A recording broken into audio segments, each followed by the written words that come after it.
Once upon a time, Rob Harris and Teresa McLeod are piecing together the perfect little family. They were happy, hugging, kissing all the time. Her wedding was going to be a big, all-out, blown-out wedding. But their plans are laid to rest by a bullet one cold January night. That's when he noticed an individual coming out of the darkness. I just remember my grandmother going hysterical, just crying so loud. In my mind, it's just swarming. Don't know what's gonna come next. For this couple, the honeymoon is over.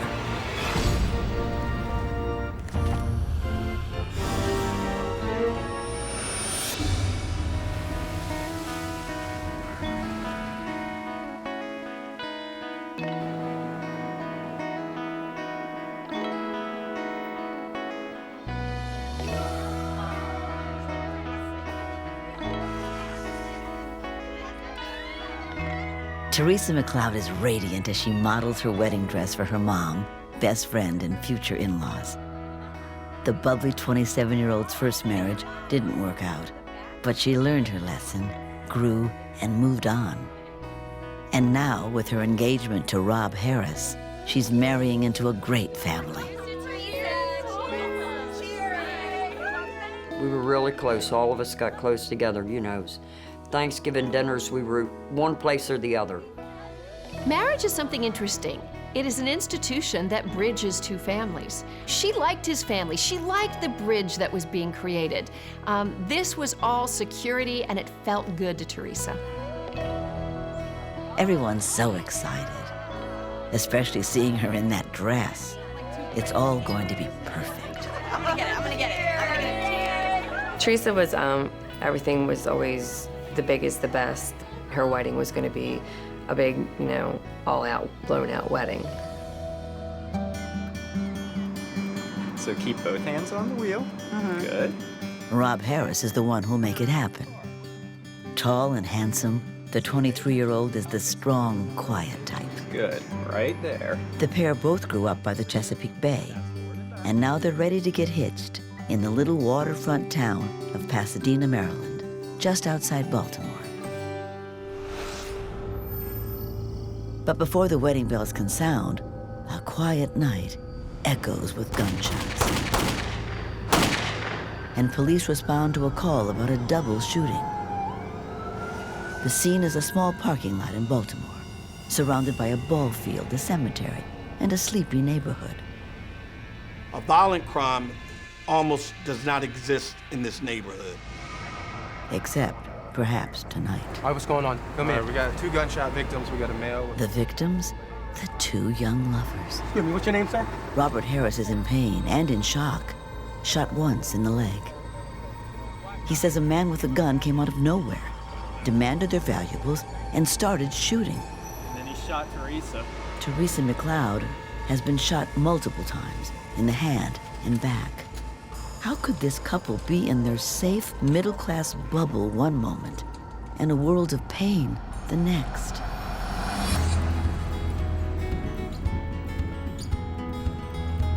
Teresa and her brother Ronald grow up without a father, but with a loving mom in the Baltimore suburbs. In 1986, she falls for a charming ironworker and gets pregnant. But things start to go bad before she even walks down the aisle. My sister had arrived at the church, went to get out of the car, and closed her hand in the car door, and it was her ring finger. The bride's hand is so swollen, the groom can't even get the ring on. Everybody says that was a sign right there, not to go through with it. It turns out he's unfaithful, so Teresa divorces him, and in 1988 takes her little boy Ricky back home to Grandma. She's determined to make a new life for herself and her son. Ricky definitely was the love of Teresa's life. I mean, he could do no wrong. I love you. I love you too. And he was a very good, well-mannered little boy. But he was definitely the love of Teresa's life.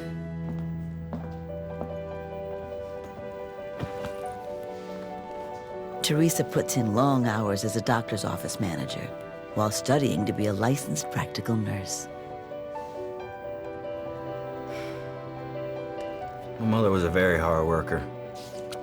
I remember coming home from school and her having her head in the books. It's tough, but it's worth it. Mothers are superheroes, and they will do whatever it takes to see a better outcome for their children. And definitely Teresa was one of those mothers, because she'd been raised by a single mother herself. Rob Harris also grows up near Baltimore as a part of a tight-knit family. He's well-rounded, a high school jock who also knows his way around computer systems. Handsome and polite, he's a hit with the ladies, but none seem special enough to settle down with. Until one night in June 1992, when he sees a girl on the dance floor.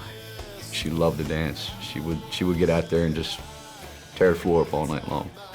And she was a very outgoing person.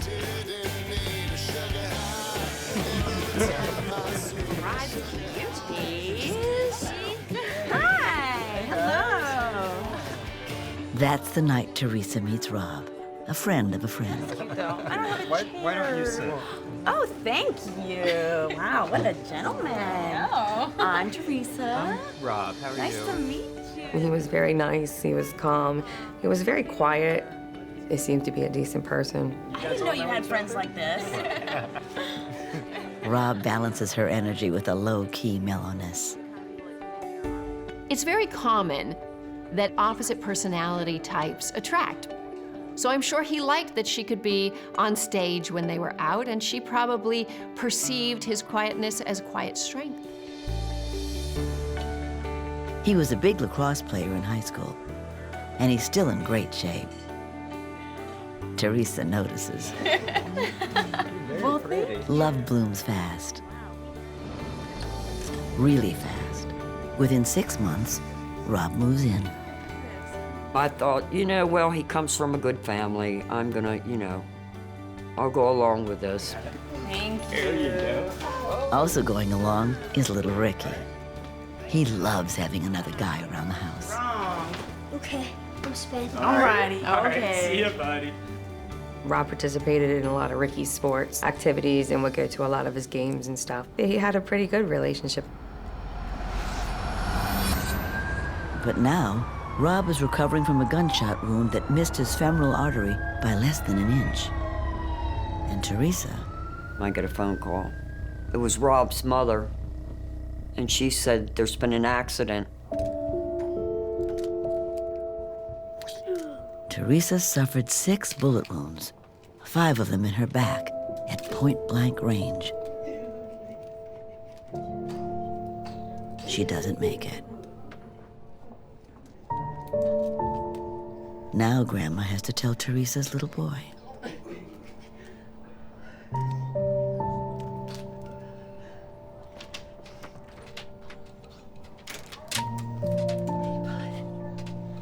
What's wrong? Is Mom okay? I just remember my grandmother going hysterical, just crying so loud.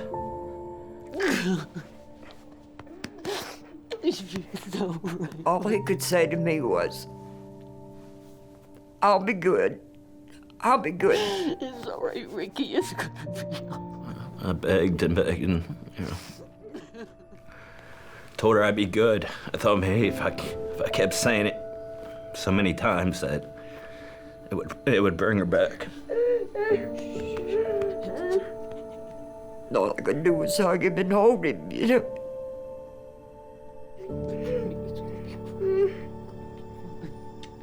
The person who took this little boy's mother away from him is still on the loose. To find the killer, cops scour the ball field, the parking lot, and surrounding neighborhood. As we canvassed the area and we started walking the path to where we was told the suspect fled, there's a fence there that has a hole cut open in it.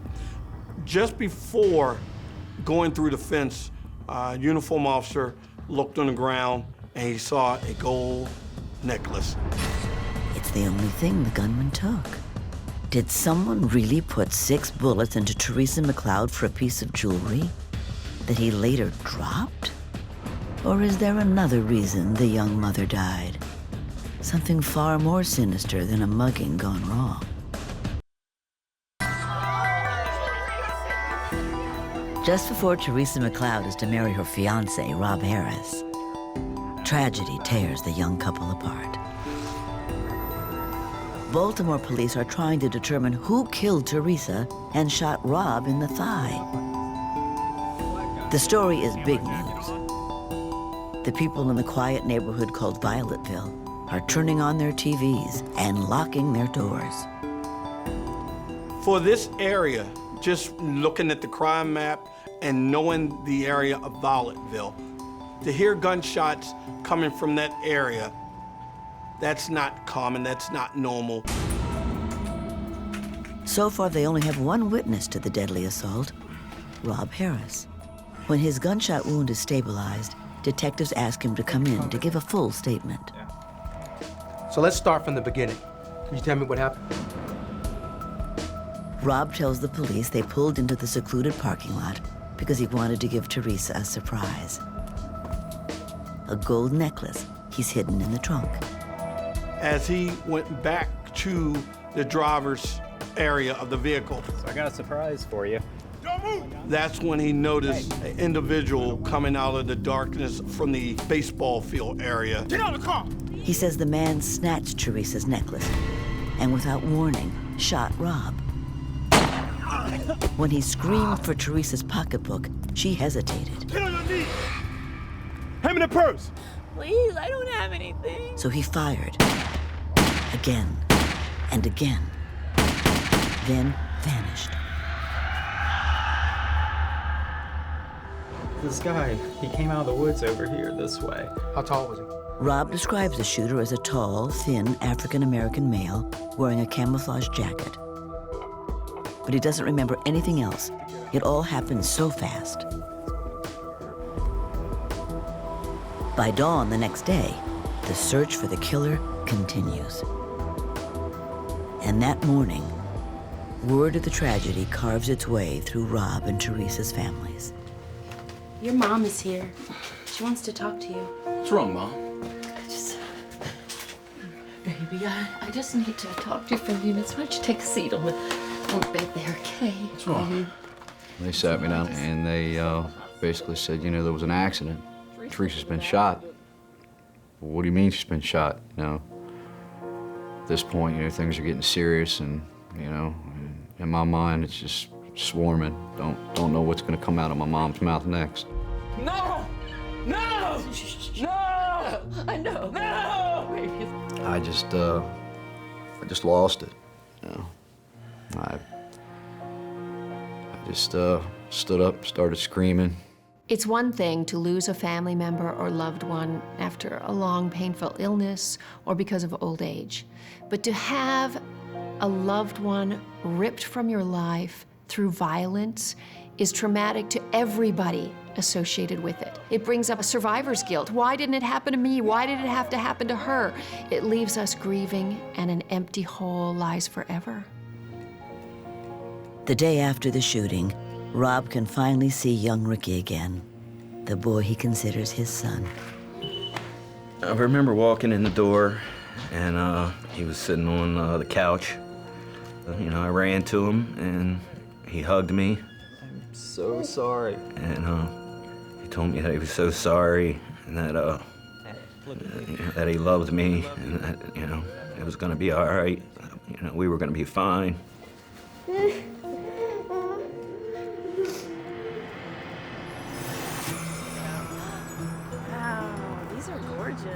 As Teresa and Rob start dating, everything is fine. She wanted a husband, but she's such a good mother. She's not going to choose a guy unless he's into children. Rob was, in some ways, the perfect partner because he fulfilled her needs and her son's needs. He was equally involved with both of them. Maybe Rob is the foundation she's looking for. Rob did come from a wonderful family. You know, he was surrounded by love, raised, you know, in a good home, you know, went to good schools, you know, graduated, did everything he was supposed to do in life. Including meeting a nice girl his family would embrace. There would be cookouts, and we'd go to parties. I mean, they got to be very close with the family. I often tell young women, when you're dating a guy, you should also have a few dates with his parents so that you can understand really what their family dynamics are, because they're going to be yours soon enough. Everyone loves everyone. The two families become one. And the two bringing them together, shy Rob and bubbly Teresa, couldn't be happier. The relationship was very good. You know, they were getting along, they were happy, you know, hugging, kissing all the time. There he is. After 3 years of living together, Teresa starts hinting about marriage. Look at that. That's gorgeous. Oh, I should try it on. Don't you think? Oh my gosh, it's beautiful. Let's go inside. She wanted to have a home, a mother, and a father for Ricky. No, we got those dinner and... Come on, Mom. This is boring. Let's go to that toy store over there. Oh, okay. Good.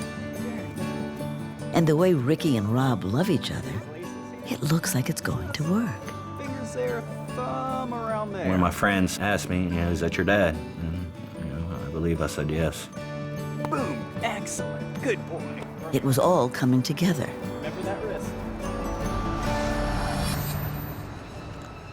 But now, it's all torn apart. Police haven't found any more witnesses in the secluded area. Although they do find one piece of the puzzle, an empty magazine from a Glock 9mm. Yet, who fired it remains a mystery. So far, they're stumped. During an investigation of this nature, you look at the 911 calls that come in before and after to make sure you don't overlook anything. One call is odd, but promising. There was a call with a black male who was reported to be undressed and running the neighborhood. A mugger too high to hold on to a victim's necklace might also be someone who'd streak through a neighborhood. It's a strange lead, but one they need to follow. Because a little boy wants answers and deserves to know who stole his mommy away. After one marriage gone bad, Teresa McLeod falls for Rob Harris, Boom. Excellent. Good. who has become the dad her son never had. Look at that. She wants to be with him forever. But wedding plans soon become funeral arrangements. Family and friends are sick with grief.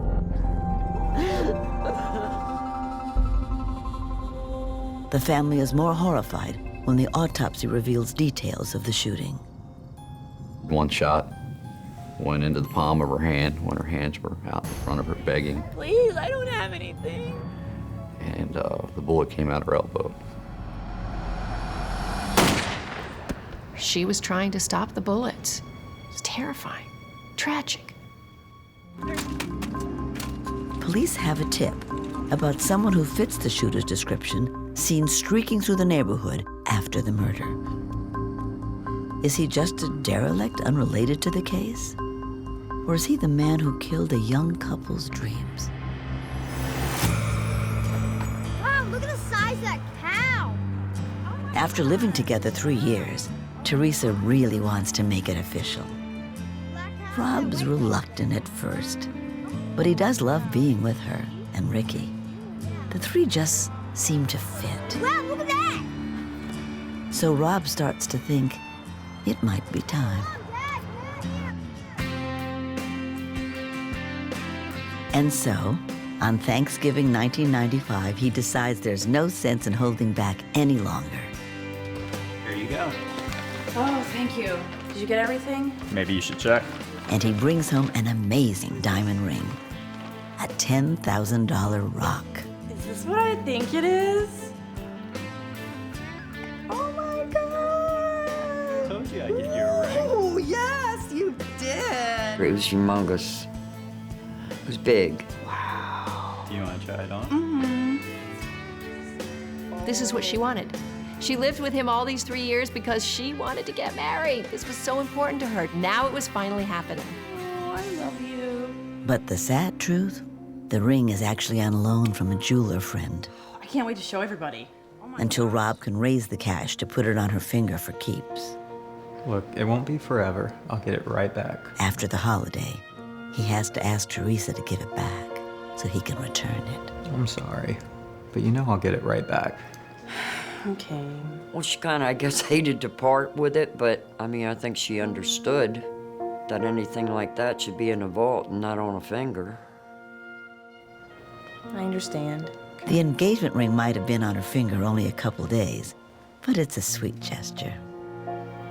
I'm sure she felt disappointed, but she tried to act like she understood because she was not about to lose him. She now more than ever wanted to marry him because he dangled a ring in front of her. I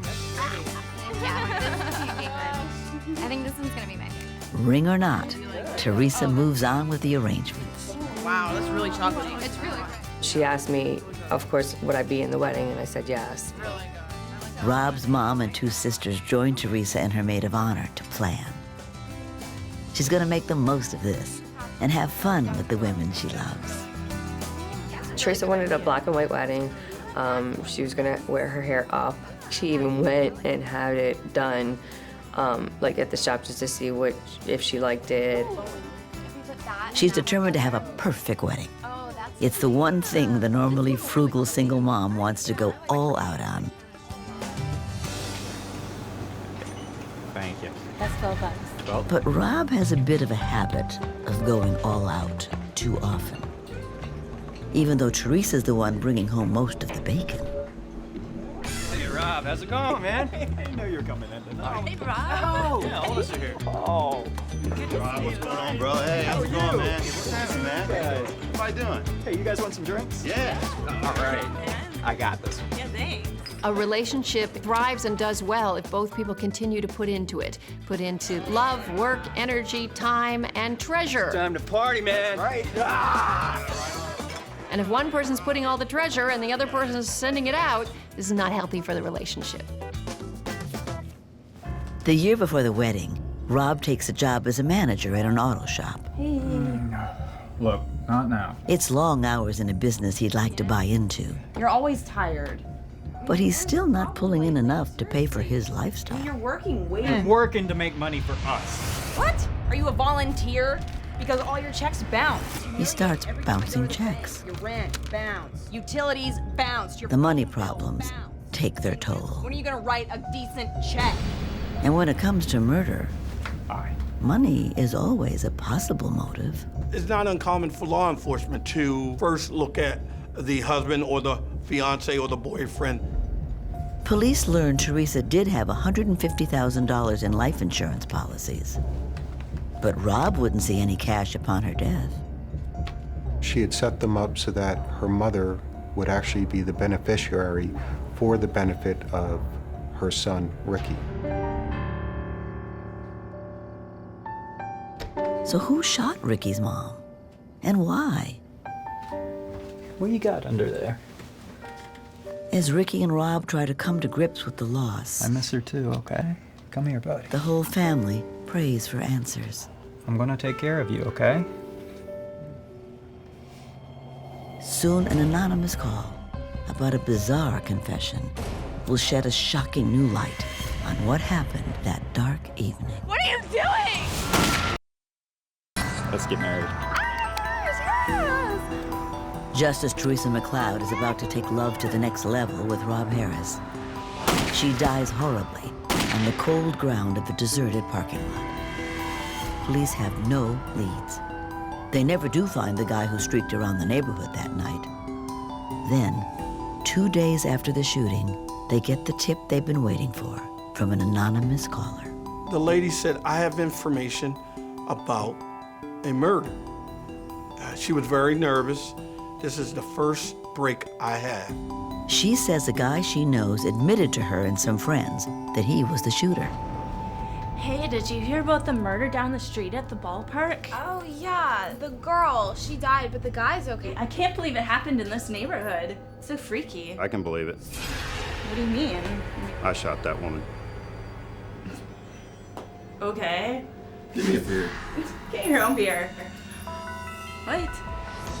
She gives an address for the man. Across the street from the park, the suspect ran through. Well, now it has caught my attention.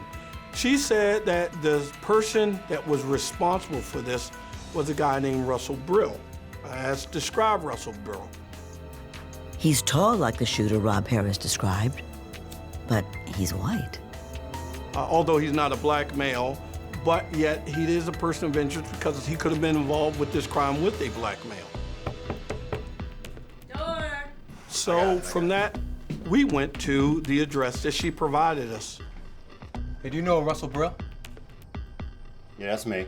Yeah, I need you to come down to the station. I need to talk to you about an incident that occurred the other night. Russell Brill is a known lowlife from the neighborhood, a wannabe gangster who has the word thug tattooed on his neck.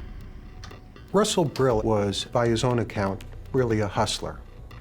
He would sell guns, he would sell drugs. Anything that came into his possession and he could make $1 from, he would sell it.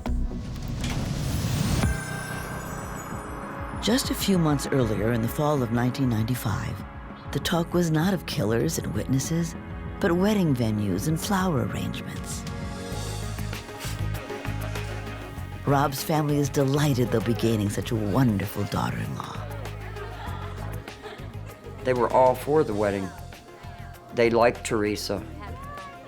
Couldn't help but like Teresa. She was bubbly, and if she could do something for you, she'd do it. The bride-to-be had spent the last 10 years utterly devoted to Ricky. Now she's going to share that loving duty with Rob. I was happy about them getting married. He was good to me. He treated me good. You know, he would go out and spend time with me, and eventually, I started calling him Dad. But the young couple's money problems remain. Hey, Mom. Hey. Hey, I wanted to ask you a favor. A favor? What's up? Teresa would ask me a lot of times, Mom, can you pay the loan? Can you pay the electric bill? I would say, can't Rob help pay some of this? She'd say he doesn't have any money. Does he have a job? Isn't he working? And I would ask her, well, where is his money? If he's working, where is his money? What's he doing with it? All right, how much is it? Teresa probably thought on some level that Rob was building, and it wouldn't always be this way. This was temporary. She believes Rob is working hard trying to buy into the auto shop he manages. Hey, girls. She's totally supportive, actually taking out loans and giving the money to Rob in the lead up to the wedding. I'm gonna go with the guys for some beers. Okay, have fun. I'm a little short. Can I borrow 40 bucks? Yeah, that's fine. But not everyone is thrilled about that wedding.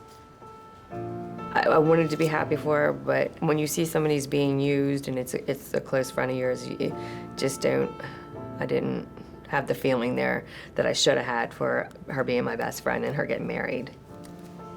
He was taking advantage of her for the fact that he's supposed to be helping her pay the bills, and his checks are bouncing, and then in return her checks are bouncing, which is costing her more money.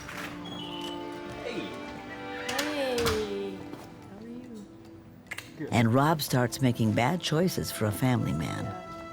With a gun, he says he needs for protection at work. Is that loaded? Robert Harris, by his own admission, would sometimes come in at the end of the day, leave his gun on the living room coffee table, out where young Ricky could get it. Get it off the table. That was a problem for Teresa. Oh, it's fine. No, it's not. You can't just leave a gun in front of a kid in my house. Are you crazy? My guns before. He's not going to do anything with No, it. you can't just leave them out You here. lay him out on the table, and at the time, I thought that was the coolest thing. I didn't know any better. Perfectly safe people. His male ego, his bravado, was more important than his urge to protect a child. It was ego. Look at me, I could be an involved dad. And I'll leave a Glock on the table. Teresa's brother also starts hearing about the nights Rob goes out alone. Oh, welcome back. It turns out there's another woman. Tequila. I had approached my sister and told her that he was cheating on her, and she said, I don't want to hear it, She would just tell me, I don't believe you, or it's not your business. She just didn't want to hear it from nobody.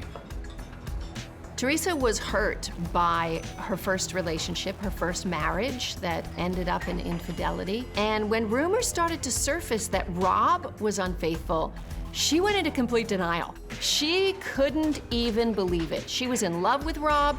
It was going to be the traditional marriage that she had envisioned. It was going to work this time, and she was not going to hear about any cheating stories.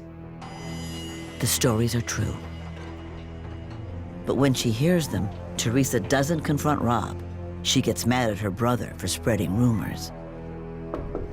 When Ronald comes over to try to patch things up with Teresa, Look, I told you weren't allowed over here. Rob won't have it. I'm talking to my sister. Let him in. You're pushing. Stop it. I basically told Rob that he was a cheater, he was a liar, he was a deceiver, and he was going to get what's coming to him sooner or later. Get out of here. Go. Rob pulls his gun. I thought he was going to shoot me when he first pulled it out.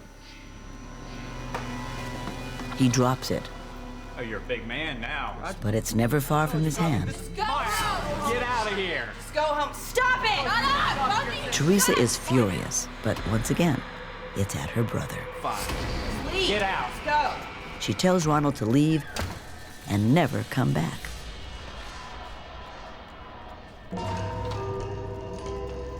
And it hurts me knowing that she died and we never got a chance to reconcile that, straighten that out, make it good.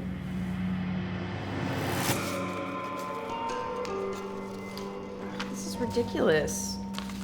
Another bounce check. Dana is also worried about her friend. She talks to Teresa just hours before the shooting.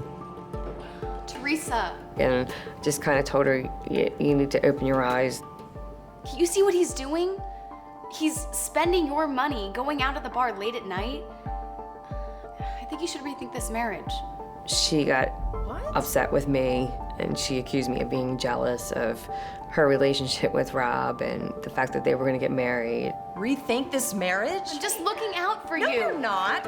You're just jealous because you're not getting married and I am. That's all it is. I guess she was trying to say that I was jealous because that's what I wanted, and that's what she was doing.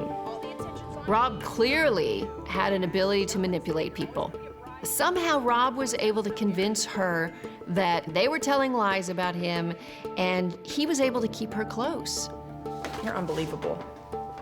She loved Rob, and she was unable to see that all these conflicts around her were red flags. Trying to solve Teresa's murder, detectives interrogate Russell Brill. You're here today because someone told the police that you shot that lady. And they're surprised when suddenly he admits he did do it. Shot him. Russell's statement was he made Teresa get out of the car. Get out of the car. Grabbed the necklace from her. Stop it! Shot multiple times. And then he turned and shot Rob and fled. That was his initial story. Case closed, right? Wrong. I'll be right back. It's Russell Brill's second story that truly stuns the cops and reveals the ultimate betrayal and the real truth about who killed Teresa McLeod What are you doing? and why. No! So you're admitting you shot her? Suspect Russell Brill surprises police when he first admits Yeah, both of them. he shot Teresa McLeod and Rob Harris. He gives up the murder weapon, a Glock 9mm, which matches the bullets and magazine found at the scene. But it's not at all the end of the story. I'll be right back. In fact, this is where things take a most bizarre turn. We ran the serial number, and the weapon came back registered to Robert Harris, the other victim in this investigation. The gun is Rob's? I know the gun that was used was registered to Robert Harris. When pressed, Brill admits he hadn't told the whole truth. It was his idea. In fact, Rob Harris actually set up the attack on his fiancée, hiring Brill as the hitman. Why did you say you helped him? Look, I was afraid to tell the truth. I'm afraid of Rob. Brill first took the blame because he's terrified what Rob will do to him if he rats him out. Get out of the car! The African-American shooter Rob originally described never existed. Don't shoot me. It's a complete lie. The motive? Cash. It turns out, weeks before the murder, Yeah, like I said, I just want to put him on, you know, the life insurance policy. Rob encouraged Teresa to make a change in her life insurance. We're getting married, so... Teresa called the insurance agent while Rob was present. Okay, yeah, that sounds perfect. She asked the insurance agent to change the beneficiary to Robert Harris. Okay. Rob thinks he's getting $150,000. It's enough to start a new life with the other woman, who doesn't even know he's engaged. Appeared the driving force was American greed, just greed. Just to be able to do the things he wanted to do. Now he can put his plan of action in place. According to Russell Brill, Robert Harris knew Russell Brill was short on money and was looking to see if he was interested in doing this murder for hire. How'd you like to make 20 grand? $20,000? 20 grand. Russell Brill initially was shocked. Rob offers him $20,000. Brill's never killed before, but 20 grand is 20 grand. It's easy money. You got everything worked out? I got everything planned. All you got to do is shoot her. You gonna do it, right? Robert Harris told Russell that they were going to have to make it look like a robbery, All right, I'll do it. This is all you need. that Russell Brill was going to have to shoot and kill Teresa, I'll talk to you later. All right. and that Russell Brill was in fact going to have to shoot Robert Harris to make the robbery look real. They set up a place to do it, a secluded parking lot, and they pick a date, January 26th.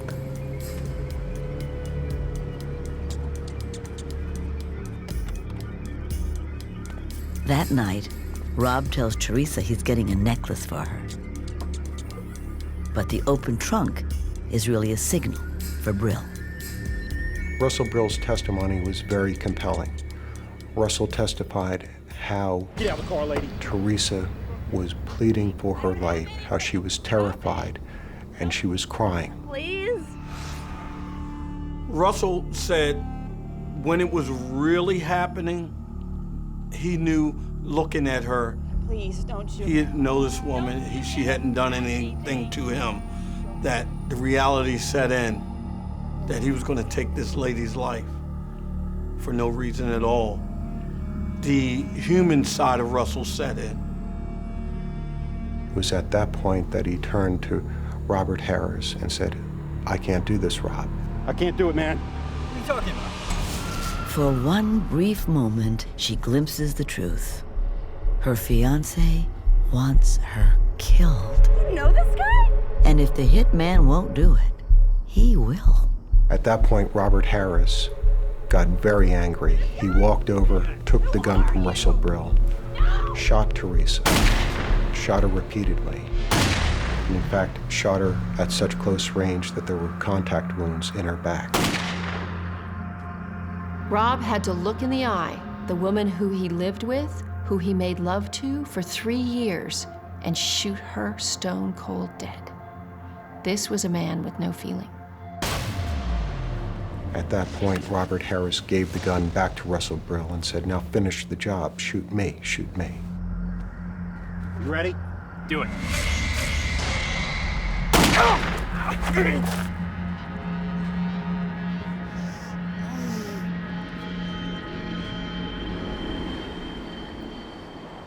At trial, prosecutors reveal a surprise about the insurance money motive. Yeah, like I said, I just... When Teresa made that call in front of Rob, the agent wanted to make it as simple as possible for Teresa, not something to worry about when there's a wedding to plan. He said, do me a favor, wait until after the wedding, everything will calm down, we'll be able to put your correct legal name on everything else. Let's wait until after you're married to change the designation of the beneficiary. Bye-bye. Teresa ended the phone call It's done. and made Rob believe that the change has now taken place, You're on the policy. Come here. which becomes instrumental to Rob. The ultimate irony, Rob Harris doesn't get a cent. At trial, he tries to convince the jury he was only selling the Glock to Brill that night, saying Brill didn't want to pay. So Brill shot both him and Teresa. The jury doesn't fall for it. They find him guilty. I hadn't overcome a rage, being 10. I've never, felt it like anything like that before. I guess it's because I cared about him and looked at him as a father, someone special in my life. And I just kept thinking about when I walked in the house and hugged him, what he was thinking. He's sitting there hugging me and telling me that he's sorry and everything was gonna be all right. But in the back of his mind, he murdered my mother. I just remember I kept thinking about that. I still think about it today. The trauma of losing a parent at a young age is one of the worst traumas that can ever happen to a human being. But then to find out that their death came at the hand of the other adult that they trusted is the deepest sense of betrayal. Robert Harris is sentenced to life without parole. Never did I expect to hear that Rob Harris murdered my sister, murdered his fiance. Never in a million years. Personally, I think jail's too good for him. I think they ought to just put him in a room with me and Teresa's son and let us deal with him. For cooperating with police, Russell Brill draws a lesser sentence of 30 years.